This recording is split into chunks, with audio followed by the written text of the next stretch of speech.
Muy buenas noches, historia más que particular, la de Juan Filloy, un autor, un jurista, un cordobés que las vivió a todas. El hombre que vivió durante 3 siglos y que pudo ver cómo la Argentina evolucionaba hacia lo que hoy es. Y hay mucho escrito sobre él, pero nosotros vamos a indagar sobre su vida con especialistas, con gente que ha escrito sobre cada uno de los detalles de su trayectoria, tanto en la ciudad de Córdoba como en Río Cuarto, donde pasó tantísimos años escribiendo obras que hoy siguen asombrando a todo el mundo. Bienvenidos, esto es Debates. Yo creo que con el lenguaje se puede decir todo. Y que debe decir con franqueza, si no hay podido de ninguna clase. Pero hay tanta pudribuldez y tanta estupidez en el mundo que en los diccionarios de la Real Academia Española, yo tengo la edición de 1923, la palabra falo no figura, la palabra pene no figura. Dígame usted si un diccionario enciclopédico, un diccionario lexicográfico como de la Real Academia omite palabras como pene y palo. ¿Qué me dice usted? Para finales del siglo XIX, General Paz crece con el tendido del ferrocarril. Al costado de las calles más anchas de Córdoba, trazadas a los altos por Domingo Faustino Sarmiento, se amontonan los ingleses que trajo el tren y los italianos y españoles que trajo la generación del 80. Ahí es donde el 1 de agosto de 1894 nace Juan Filloy, hijo de Dominique Granger, francesa de Toulouse, y Benito Filloy, de Pontevedra, Galicia. Juan y sus hermanos se crían en Patas, detrás del mostrador de la abundancia, el bolichito familiar de Ramos Generales. De un padre que apenas lee y una madre analfabeta, Juan crece, en cambio, en el impulso de la educación pública y gratuita con la que la Argentina abre el siglo XX. Primaria en una escuela normal y secundaria en el Montserrat, un colegio nacional muy tradicional. De su paso por la escuela media, son sus primeros textos y sus primeras caricaturas. Y entonces, en la esquina del negocio familiar, se abre una biblioteca popular. El paso casi natural para los alumnos del Montserrat sigue en la universidad. Juan elige Derecho. Quiere una profesión liberal que lo emancipe de vender yerba en el negocio familiar. Pero además de estudiar, Filloy viene llevando una activa vida comunitaria. Además de ser bibliotecario, preside un club de ajedrez. Fundó Talleres también, fue socio fundador de Talleres, que es uno de los 2 grandes clubes de fútbol de Córdoba. Y creo que nunca en su vida debe haber jugado al fútbol.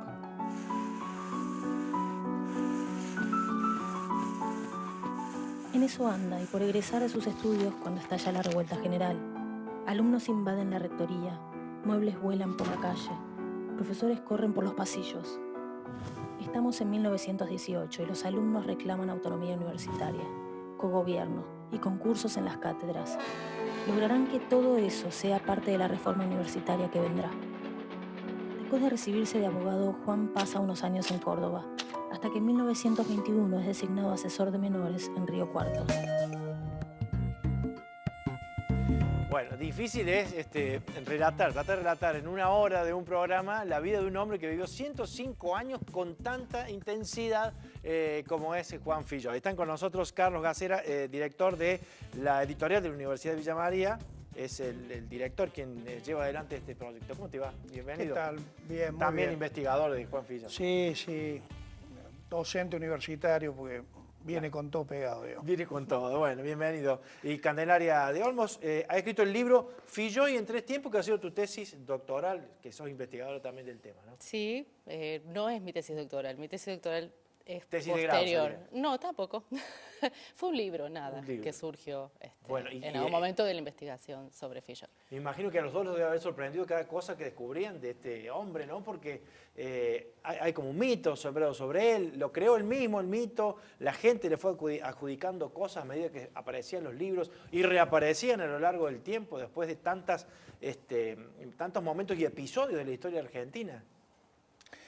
Sí, Juan Filloy es un escritor increíble de la literatura argentina Increíble en el sentido de que haya permanecido o haya logrado permanecer en un espacio, digamos, tan pequeño como es la literatura argentina, lograr mantener un bajo perfil durante un tiempo importante, en donde él tenía que ganarse la vida como juez y entonces tenía una visión de que los jueces tenían que hablar por sus sentencias o por sus acciones jurídicas y que la literatura ocupaba un lugar, digamos, soterrado, que obviamente después, con el paso del tiempo y su abandono de la actividad jurídica, es decir, vivió mucho más de jubilado que de juez, claro. Con lo cual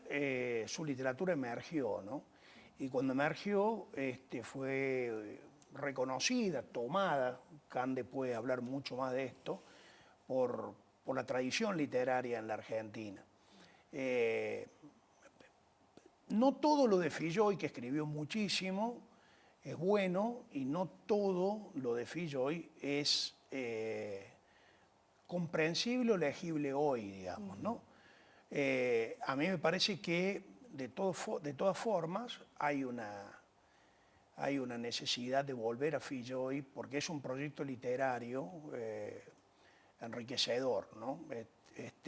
Y que raramente, digo yo raramente porque pasa con otros escritores que tienen más fans, que han construido un mito mucho más popular, los jóvenes que lo leen hoy saben apreciar el valor de esa obra literaria o el valor de sus obras literarias profundas, como Opolov, Caterva, Staffen, lo reconocen inmediatamente. Es decir, que la buena literatura en realidad está allí, ¿no? Está en ese reconocimiento de obra clásica que Filloy ha escrito. Y por supuesto también cuando leen otros textos que son, diríamos, de menor estatuto literario, también lo detectan, ¿no? Es decir, entonces esta obra es una obra muy compleja y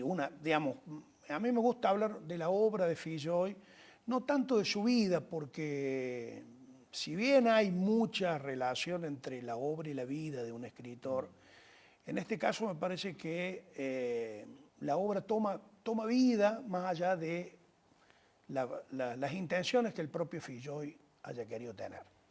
Y en su época, en sus primeros años de escritor, ¿realmente se sentía que alguien lo pudiese reconocer como se merecía? Ha tenido, digamos, contrapesos de la historia, ¿no?, respecto de su propuesta.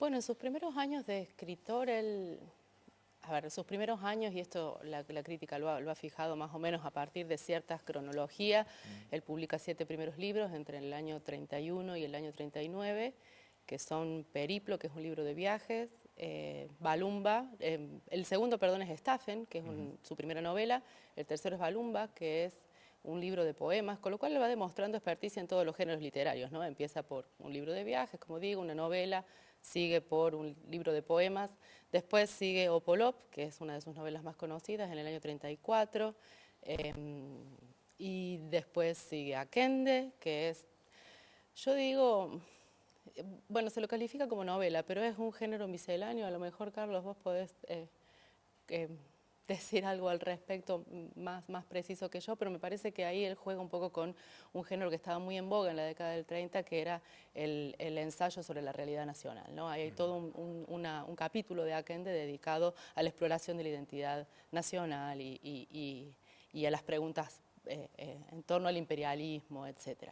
Después publica Caterva, que es su novela más conocida, monumental, que le lleva mucho tiempo y que además le lleva mucho tiempo porque esos años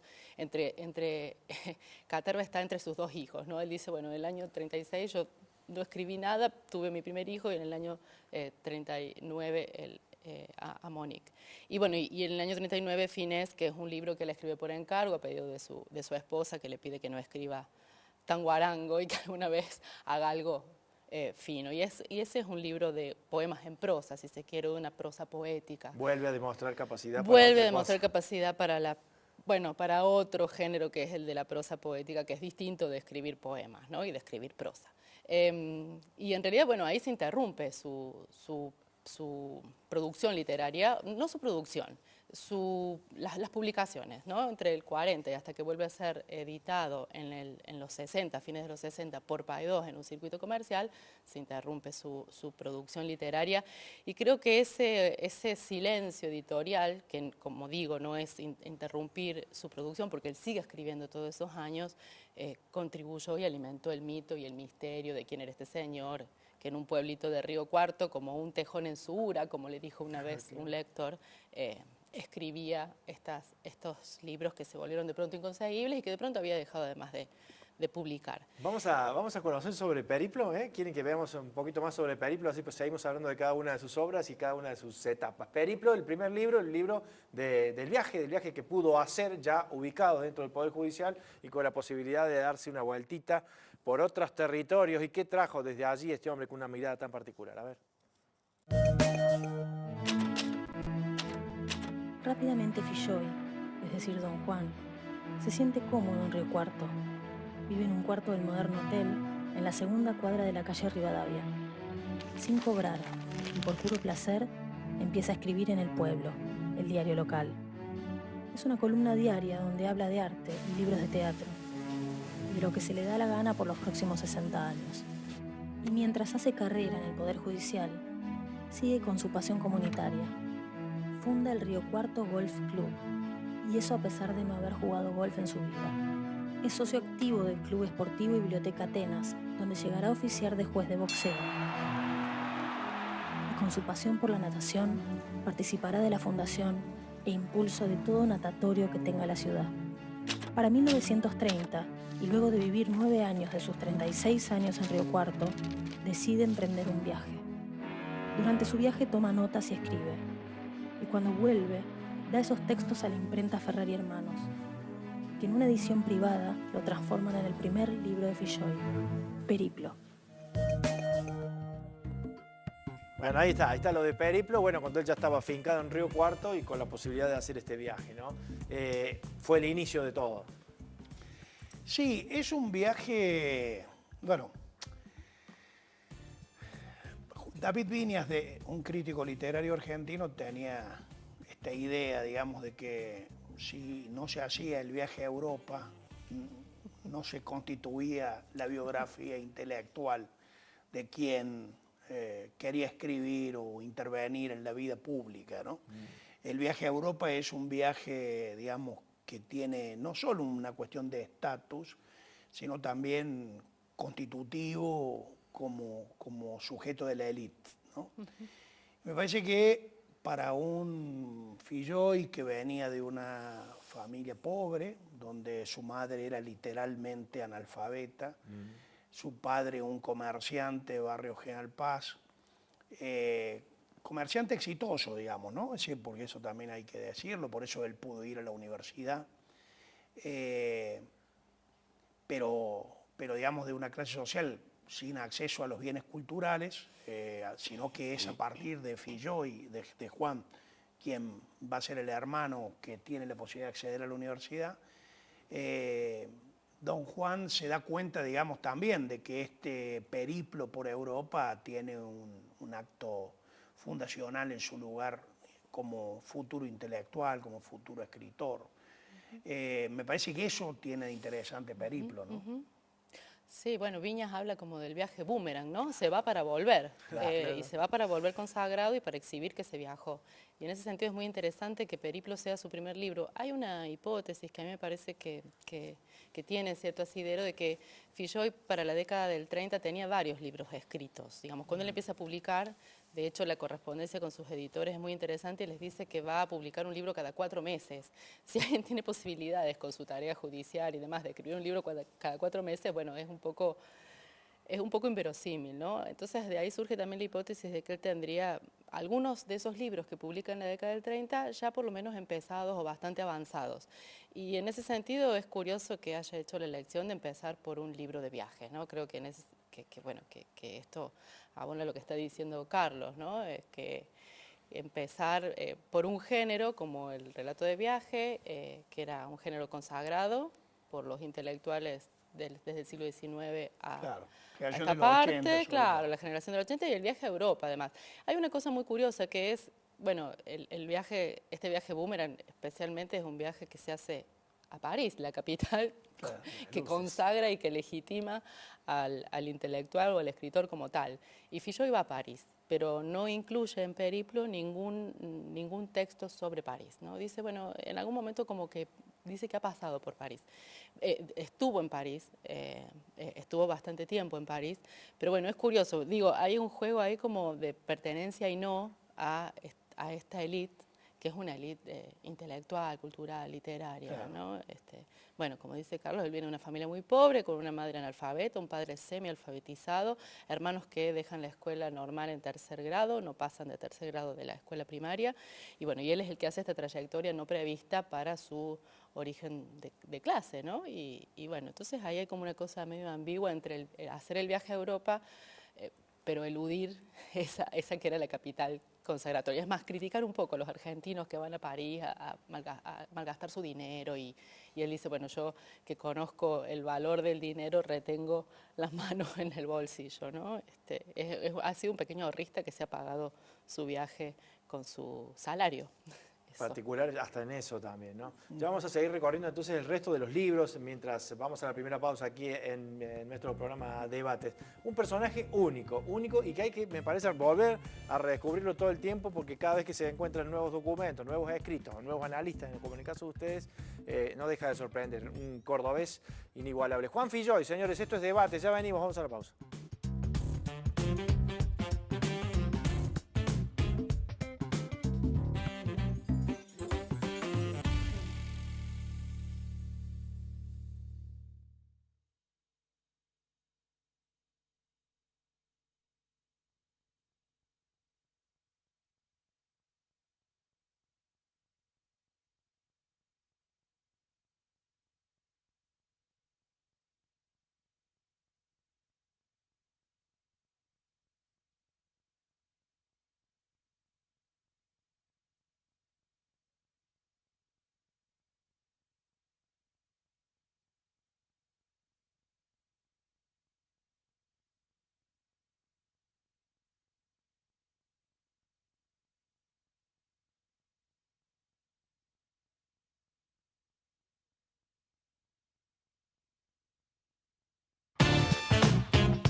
Mientras tanto, Filloy ha publicado de manera privada su primer novela, Staffen.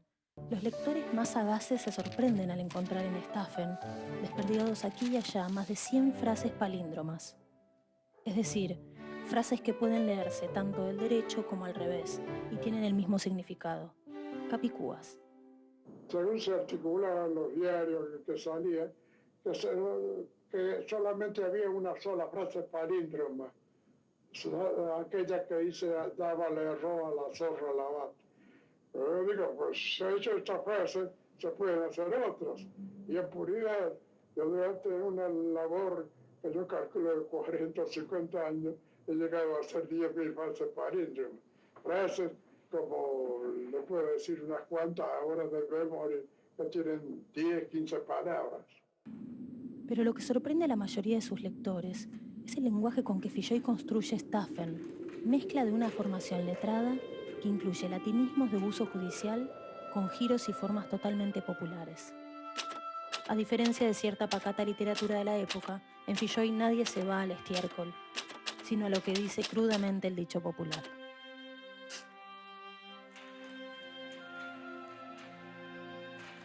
En ediciones también privadas, de pocos ejemplares, edita luego sus libros Balumba y Aquende.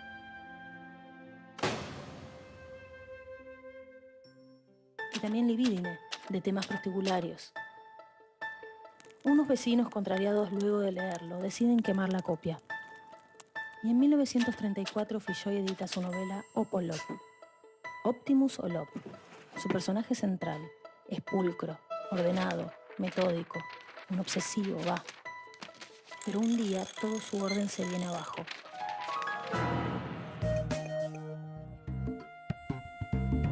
Bueno, acá están. Entonces, los palíndromos. Háblenme sobre el tema de los palíndromos. Se puso a investigar, dice que le tardó 40, 50 años en descubrir más de 10.000 palíndromos, que fue publicando en sus distintos trabajos, pero también en un libro específicamente sobre palíndromos. ¿Alguien más en el mundo hacía esto? Sí, de hecho uno de los mitos es que él se presenta como un campeón mundial de palíndromos y esto Ariel Magnus en su biografía lo demuestra. Hay gente que ha escrito más palíndromos que Juan Filloy, con lo cual esto es un mito falso, digamos, ¿no? De todas formas, es muy interesante cómo él utiliza los palíndromos en alguna de sus obras. Algunos son muy aburridos, un poco ingeniosos, muy mecánicos, pero otros tienen un componente interesante, sobre todo insertos en esa novela como Staffen, que tiene para mí dos cosas muy interesantes, como decía el documental, construye una lengua, hace hablar a los personajes en un sociolecto muy carcelario, digamos, ¿no? Pero no el carcelario que podría estar en la base del lenguaje, digamos, tumbero hoy o el del tango, digamos, ¿no? Porque se trata de un estafador que tiene una cultura muy particular, que tiene un nivel cultural, como para poder utilizar un palíndromo de modo, digamos, defraudador, ¿no? Defraudatorio, digamos, porque con eso logra lo que hoy diríamos enroscarle la víbora al otro, ¿no? Y logra avanzar sobre los agujeros del sistema jurídico, de lo que llamamos los vacíos legales, ¿no? Entonces, es un verdadero sofista el personaje del estafador en Staffen, ¿no? O lo que uno imagina que los sofistas en la antigua Grecia podían construir o vender su discurso al servicio del mejor postor. En este caso, el del beneficio propio. Y el otro elemento... Combinando ahí el lenguaje de la calle con el lenguaje jurídico, ¿no? Con el lenguaje jurídico, el lenguaje culto, literario, digamos, y estos palíndromos, ¿no? Y la otra cosa que me parece muy interesante es que aparece en la literatura, si bien ya había aparecido en el tango y había aparecido en Roberto Art, pero aquí aparece un homosexual que tiene... que ya no es solamente una pintura o lo que podríamos llamar el perfil de un homosexual, sino que aparece una figura de un homosexual que hoy podrían reivindicar aquellos que trabajan sobre la ponderación de lo diferente, ¿no? Del otro, digamos, ¿no? Y después Filloy, que va a ser un homofóbico, digamos, sobre todo en la etapa más pública de su vida, parece olvidarse de esta imagen positiva del homosexual, porque en Los disfrazados y en algunas otras obras de la literatura argentina, donde el travesti o el homosexual aparece incluso está en Roberto Art, aparecen como en un lugar, digamos, de rechazo, ¿no?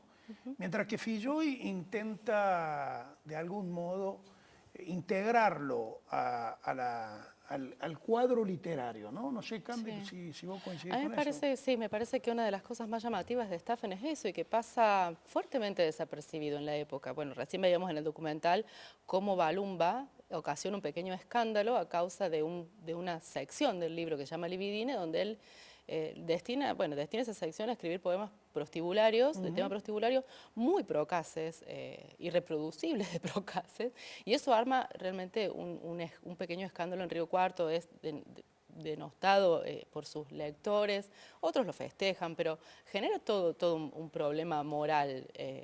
Y sin ¿Lo haría de embargo, forma provocativa? muy él? probablemente, sí, yo creo que que sí, que lo haría de forma provocativa, resguardándose la edición privada. Pero bueno, finalmente los poemas terminan siendo leídos y terminan siendo condenados por eso. Balumba en tres tiempos, que vos mencionabas recién, el libro que yo no escribí, lo escribe Filloy o lo escriben los lectores de Filloy que le mandan cartas a propósito de Balumba, trata de mostrar eso. Bueno, cómo algunos festejaron esta procacidad y cómo a otros les incomodó realmente. También le dirían de todo. Sí, sí, claro que sí. que estaban Dijeron en contra. cosas muy brutales.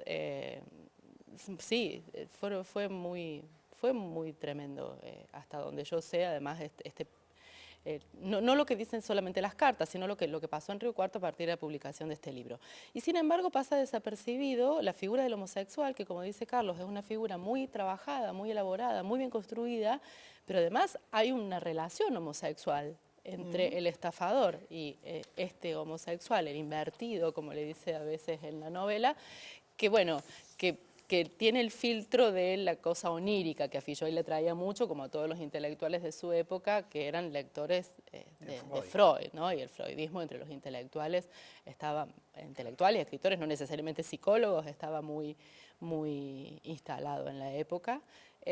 Y bueno, y con el pretexto con ese velo de onirismo, de una cosa soñada que no se sabe muy bien si ocurrió o no, pero finalmente hay una relación homosexual. Y bueno, ¿quién va a ser el próximo escritor que va a poner a un homosexual en la cárcel al lado de un heterosexual? Bueno, es Puig, ¿no? El beso en el beso de la mujer araña. No estoy diciendo que Filloy sea un precursor de Puig, pero digo, bueno, hay una novedad ahí que pasó desapercibida para los lectores de la época y no sé si se ha sido suficientemente notada por los lectores actuales, ¿no? Hay un atrevimiento que no pasa solo por el uso del lenguaje, hay una apuesta fuerte ahí en Estafe. Y me parece Opolov también con un personaje metódico, bastante particular.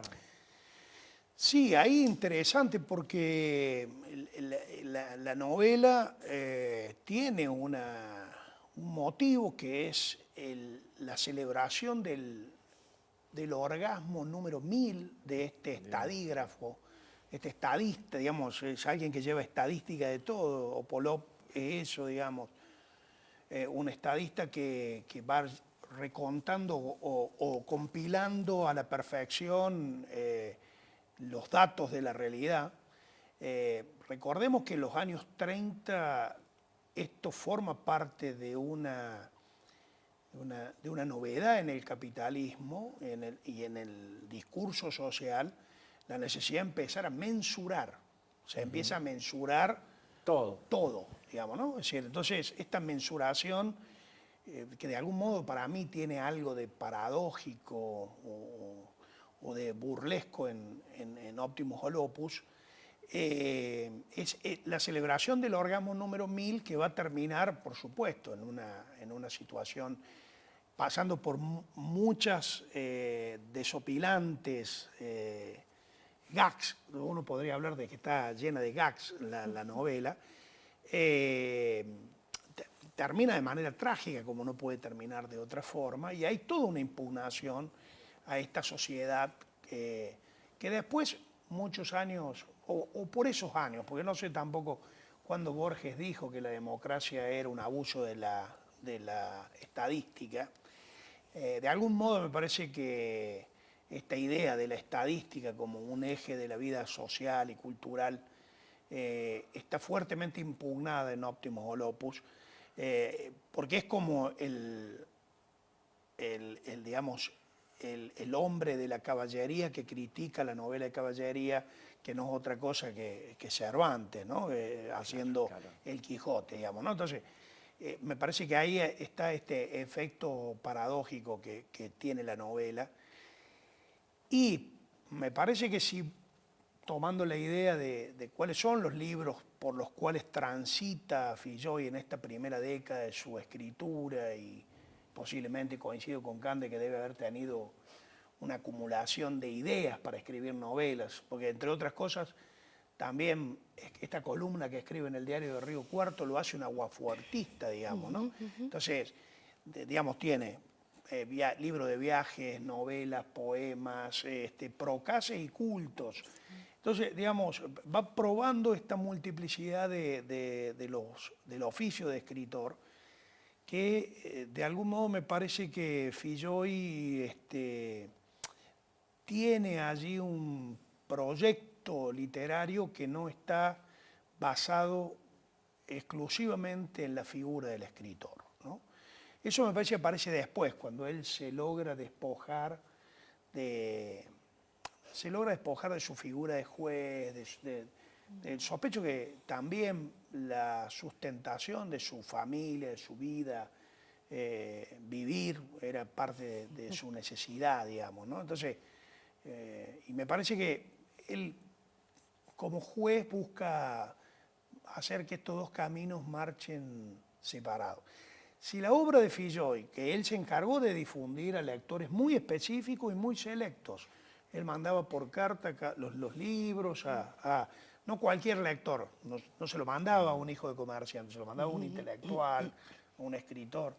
Me parece que si esta obra hubieran tenido la crítica literaria, lo hubiera descubierto, hubiera hecho todo lo que hizo Borges para ser un escritor, Filloy estaría a la altura de un escritor importante. ¿Lo habrá hecho por elección o porque no le queda otra? O sea, usar este método que terminó Yo creo usando que él. es una estrategia. Yo creo que es una estrategia que a él le vino bien, esta estrategia. Me parece que también era consciente que no toda su literatura era buena, o no toda su literatura era totalmente publicable, ¿no? Y reconocible. Incluso en eso me parece que Caterva es la gran novela de la primera década, de los primeros 50 años de la literatura argentina del siglo XX. Me parece que es una novela increíble, digamos. La construcción de esa novela muestra que ahí hay un gran escritor que, liberado, puesto en el sistema literario, hubiera producido otras cosas, ¿no? Lo que después terminó, en algunos casos, publicando, ¿no? Ya seguimos hablando de Caterva y del resto de las publicaciones. Tenemos que hacer otra pausa aquí en nuestro programa Debates. ¿Cuántas cosas? ¿No? Claro, vivió 3 siglos. Tendríamos que estar un año conversando sobre todas las cosas que atravesó Juan Filloy y las cosas que cruzaron por su mente también y quedaron plasmadas en los libros. Ya venimos, señores.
Era el rey del método.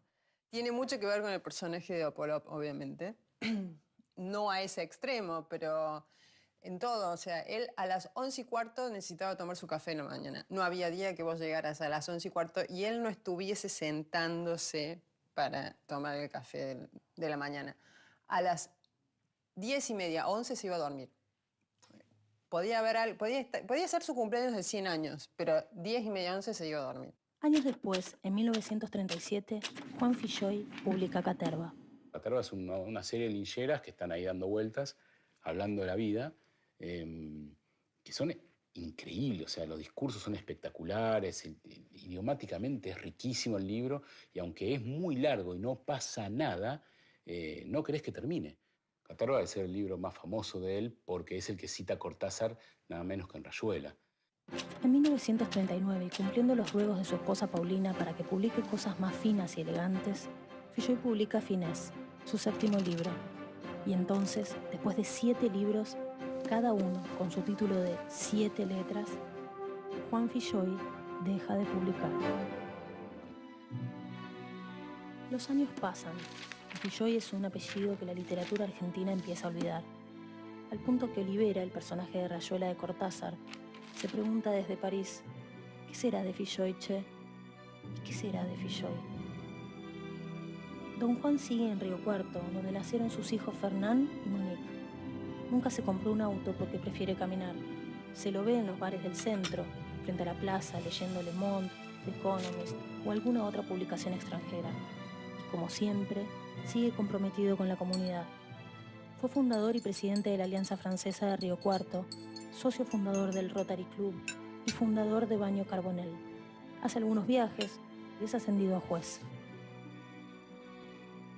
Pero con la llegada del peronismo y por controversias con un senador, lo destituyen, lo ralean, para usar términos de Filloy. Recién cuando un golpe de Estado derroca al peronismo, Filloy vuelve a la justicia. En todo ese tiempo no ha publicado nada. Lo que sí ha hecho es dibujar. Yo hubiera sido un escritor de gran venta y los libros hubieran tenido gran venta, podría yo haber mantenido mis necesidades primarias, pero yo he tenido que seguir fiel a la carrera judicial hasta poder libertarme económicamente. Esa libertad económica no ha llegado todavía. Bueno, de los personajes de los Lingeras, de Caterva, Perón y mantenerse en pie económicamente, ¿no? Bueno, en este pedacito de tape hemos visto varias cosas fuertes de su vida, ¿no, Cande? Sí, así es. Bueno, sí, es como un compilado de años muy intensos, ¿no? La publicación de Caterva, que es su novela más ambiciosa, más conocida, si no me equivoco ha sido la que más veces se ha reeditado. Que bueno, que sí, es la historia de 7 lincheras, no podrían ser sino 7. Todo con 7. Que van, sí, 7 letras, que van 7 desde libros. Río Cuarto hasta Córdoba, en una suerte de, bueno, también una suerte de periplo, ¿no? Vuelve, Filloy arranca con ese libro de viajes y arranca por el extranjero, por Europa, y después se va acercando cada vez más al paisaje local, ¿no? Con Aquende. Alguien le pide en algún momento cuando publique Periplo, bueno, espero que algún día nos regale un libro como este, hablando de del paisaje local. Bueno, lo hace con Aquende y después, bueno, lo hace definitivamente con Caterva. Es como si cada vez se fuera acercando más, ¿no? Porque ya Caterva Aquende todavía es el paisaje, los distintos paisajes de la República, por así decirlo, y en Caterva ya es la cosa bien local, ¿no? De Río Cuarto a Córdoba, estos 7 lincheras que además van en misión militante, proselitista. Ellos llevan fondos para, primero se detienen en Almafuerte para liberar a presos políticos en Almafuerte y finalmente llegan a Córdoba y en Córdoba llegan a desbaratar un plan nazi para invadir la provincia de Misiones y parte de Uruguay o todo Uruguay, ¿no? Bueno, van ocurriendo ciertas aventuras a lo largo de muchísimas páginas y de toda esa larga trayectoria que bueno, que no voy a adelantar. Es muy interesante cómo él todavía trata de sostener este plan de edición bueno, yo decía hace un rato que él empieza proponiéndole a sus editores editar un libro cada 4 meses, después se da cuenta que no es posible, entonces les dice que va a editar uno cada 8 meses y después termina diciendo, bueno, uno por año. Y por ahí también se les corren los tiempos y él le pide entonces a sus editores que en el colofón figure el año anterior. Supongamos que él les llega a mandar los originales en el año, no sé, 36, le dice, bueno, pero que figure 35 porque quiero que salga un libro mío cada año. Y con Caterva pasa algo muy curioso que es que él va mandándole a sus editores, que son los hermanos Ferrari, una imprenta porteña de Buenos Aires, con los que él publica sus 7 primeros libros, le va mandando de a remesas Caterva. Dice, bueno, ya estoy terminando de pasar las últimas páginas, ya le mando lo que falta, me falta solamente el índice. Bueno, y está en ese trabajo compulsivo para ver de llegar a publicar el libro, un libro que, bueno, es muy largo, muy, como digo, muy ambicioso, con muchísimos personajes, con con una historia muy compleja, bueno, y así todo él quiere llegar a cumplir esos plazos que se ha impuesto. En este sentido también era un metódico y casi un estadígrafo, como dice su nieta. Y además en un momento muy difícil, ¿no? Porque acaba de nacer su primer hijo y Fernán nace con labio leporino. Eso sí también fue como hasta donde yo sé, alguna vez me lo contó Susana Dillon, que era escritora en Río Cuarto y amiga personal de Filloy. Bueno, por ejemplo, se dijo que el labio leporino de Fernán era consecuencia de la vida licenciosa del padre, de sus frecuentaciones al prostíbulo. Todo esto a partir, por ejemplo, del escándalo que suscitó Balumba, ¿no? Y él se desvive por ese hijo y se instala meses y meses en Buenos Aires. Lleva un registro de los gastos que va generando, bueno, Un tratamiento. ¿no? Consulta con Conrado Ferrer, que era amigo de él. A todos sus amigos médicos empieza a hacerle consultas sobre el caso. Los amigos médicos no solo le recomiendan médicos, sino que le recomiendan bibliografía.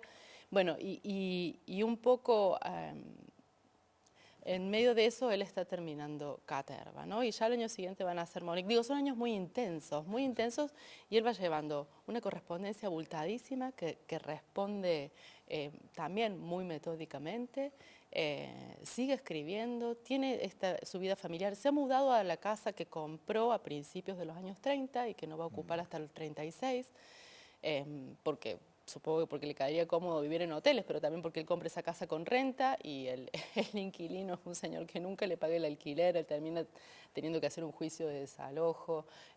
Digamos, bueno, tiene una vida muy ajetreada Filloy, ¿no? Y en medio de eso escribe una novela como Caterva. Y después sí, bueno, viene esto del silencio editorial, no en cuanto a la producción, insisto en esto, él sigue escribiendo.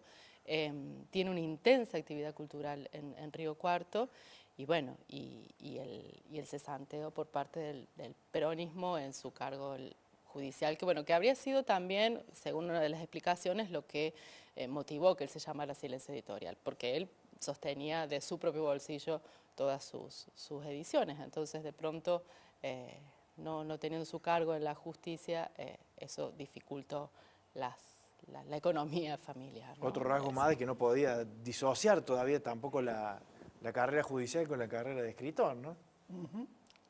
Sí, digamos, algo que todavía no se resuelve muy frecuentemente en la literatura argentina. Son muy pocos los escritores que logran vivir de la escritura. Y vivir de la escritura no necesariamente es vivir de lo que significa vender libros, ¿no? Entonces, ser autor no es ser escritor, lo decíamos recién un poco en chiste, pero a pesar de escribir estos 7 libros, creo que Filloy en este tiempo no abandona la figura del autor. Se va a recibir de escritor, si uno quiere seguir con este juego de ideas, en el momento en que editoriales profesionales como Paidós toman sus libros y los publican, y entonces sí llega a un mercado y a un público que obviamente no había llegado con esa escritura casi clandestina que él tenía, ¿no? Entonces me parece que el silencio también es una forma de resurgir, ¿no? Digamos, es frecuente esta relación con Rayuela, porque el propio Cortázar cita la idea de los clochards, digamos, que está en estos vagabundos de Caterva. Pero lo cierto es que para la mirada atenta de un escritor como Filloy, que ya antes había detectado a otros escritores que habían quedado en el olvido, Cortázar descubre el valor, por ejemplo, de Marechal, mucho antes que Marechal llegara a la crítica, ¿no? Con lo cual, Cortázar había leído muy atentamente a Filloy, vaya a saber dónde, porque no creo que haya sido por correspondencia que le haya mandado una Caterva, pero Filloy era un escritor muy atento a este tipo de literaturas provincianas o literaturas regionales, como llamaríamos hoy, ¿no? Y me parece que eso también es un efecto que deja el peronismo, al que él también combatió, porque justamente esa federalización de la cultura del interior, que tiene que ver con las migraciones internas, la llegada de los cabecitas negras, y esa movida cultural que se produce en Buenos Aires, que es el lugar de la sanción, el lugar donde se sanciona positivamente. Filloy encuentra un lugar allí y Rayuela es la novela que sin duda luego potencia que lo otro que ha venido escribiendo aparezca, ¿no? Y emerja. Él, evidentemente, como todo escritor, está lleno de contradicciones en su vida privada y su vida pública. Lo cierto es que después de esta trilogía, por lo menos para mí, son muy pocas las otras cosas que tienen interés, por lo menos para mi lectura, o que tienen momentos importantes. Creo que La Potra, donde toma el tema ahí, también toma un tema provocativo, ¿no? Es decir, el tema... Es la historia del peón y la estanciera, ¿no? Sí. Que me parece que hay allí un tema provocativo para la época. Me parece que él es un gran provocador de las clases poderosas, ¿no? De las clases, digamos, aristocráticas de la Argentina. Y toca la fibra, ¿no? Que obviamente me parece que se deben haber querido no enterar, digamos, ¿no? Del homosexual, de esta relación. Me parece que la sociedad, vos que digo Río Cuarto, pero también Villa María, claro, y estas sociedades son bastante cerradas como para dar cuenta de la aparición de estos estiletazos, ¿no? Entonces digo, es muy interesante esta biografía, digamos, esta literatura construida en estas contradicciones, ¿no? O sea, un lenguaje procaz, pero a su vez también intelectual, jurídico, pero también carcelario, ¿no? En esta posición de hombre que viaja a Europa, pero no hace totalmente el cortejo a la cultura afrancesada. Con varios Juanes Fillois. Y además, bueno, en un salán, después él termina enamoradísimo de Estados Unidos, ¿no? A pesar de ser muy crítico al sistema norteamericano, pero crítico yo creo que porque se desilusiona de que no es tan liberal como él le hubiera gustado que fuera, ¿no? Seguimos con su historia. Estamos aquí en Debates hablando sobre Juan Filloy, señores. Cordobés, vivió 3 siglos y escribió sobre todo. Mira. ¿En todo este tiempo Filloy siguió escribiendo? Sí, siempre a mano, y lo que se le dio la gana. ¿Publica? No. Guarda los manuscritos en un cajón y ahí los deja. Y entonces Bernardo Verbitsky, editor de Paidós, se propone reeditar Opolov. Y en el prólogo de 1967 opina que la lectura de Filloy obligará al replanteo crítico de toda la novelística argentina. Lo sigue, un año después, la reedición de Staffen, y de un Filloy que ya pasa cómodo los 70 años, se edita una novela inédita con mucho contenido sexual, La Potra. Y entonces, mientras es redescubierto, otros originales salen de ese cajón y se transforman en nuevos libros de Filloy. Ignitus, Yo y Yo, Usalán y Los Ochoa, con 7. Al escribirlo con CH en ese entonces se consideraba una sola letra. Y en 1975 Filloy publica Bill y Bill. Para 1976, cuando se produce el golpe, la edición es secuestrada y Filloy es detenido e interrogado durante horas. El libro se pierde hasta el retorno de la democracia. Mamá lo acompañó a un cuartel y lo tuvieron varias horas interrogando, y creo que el militar le cuestionaba que él en su libro dijera eso, y él le decía, pero claro, el tipo no lo entendía mucho. No, yo no lo digo, lo dice el personaje, yo no soy el personaje. En 1985 Filloy cumple 90 años. Por más que siga alejado de los periodistas culturales, de los profesores universitarios y de las grandes editoriales, sigue publicando y busca mantener el espíritu que tuvo desde su juventud, el de un escritor que es notario público, que da fe del momento en que vive. La literatura es una especie de práctica monjil, ¿no? y como era en la Edad Media. Bueno, y aquí escribía tranquilamente durante toda la vida. De ese modo que se explica que uno a lo largo de tantos años ha ido publicando libro tras libro hasta completar ya una ópera onia que tiene 46 volúmenes. La literatura es una tarea monjil, dice él. Como en la Edad Media, ¿no? Escribió tranquilamente, va fluyendo, lo necesito, sin eso no puedo. Y lo hizo toda su vida, ¿no? 46 volúmenes acusaba en esa entrevista.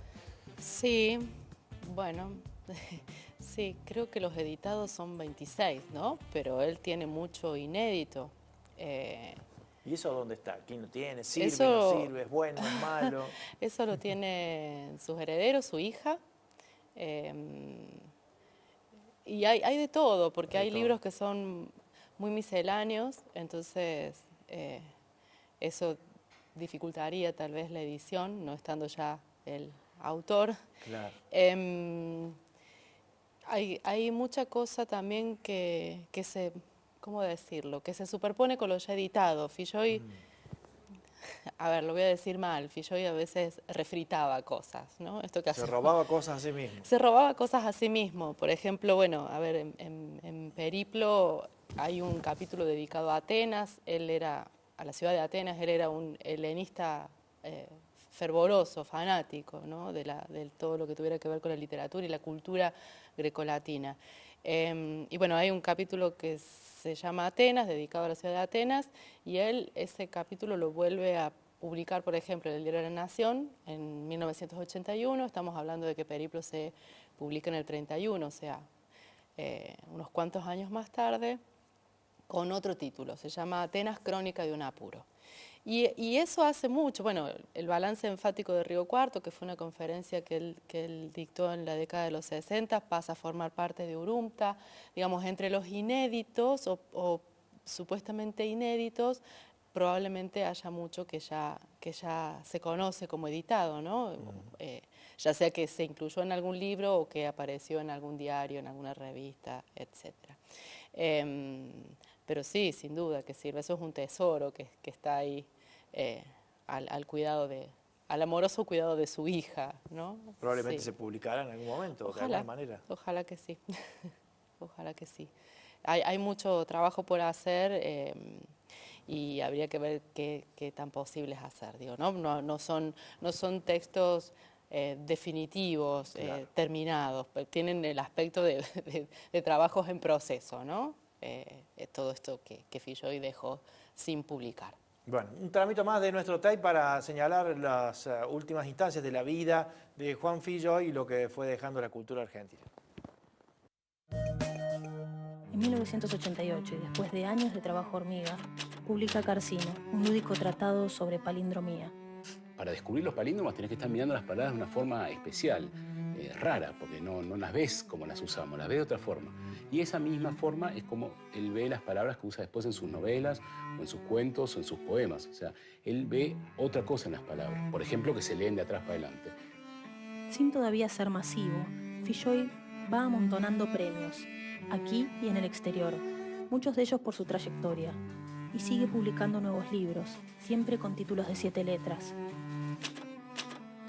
Gentuza, Mujeres, La Purga, Elegías, Esto que fui, Saguese, Don Juan.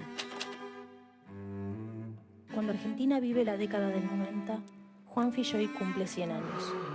Tuvo una vejez muy placentera, porque estaba rodeado de familia, ultra cuidado, porque no solo cuidaba a mamá y papá, sino nosotros 3. Él tuvo otro hijo, pero vivían acá y los chicos estaban afuera. Y no tuvo problemas económicos, que eso también puede ser en la vejez una incidencia de deterioro. Fue la salud, fue eso y también, por supuesto, su apego a las rutinas, porque sabía que le funcionaban. Fundamentalmente era un gran pragmático, enorme pragmático. Escribir para mí fue una cosa lúdica. Claro, un juego, claro. Para mí ha sido un juego toda la vida. Y no me lleva ninguna fatiga. Yo lo veo que ahora Yo escribo constantemente en Córdoba, pero es un alivio para mí. Es un desove, ¿sabes? Un desove sentimental o literario. Está por cumplir 106 años y después de tanto escribir y disfrutar, y un día, durmiendo la siesta, muere.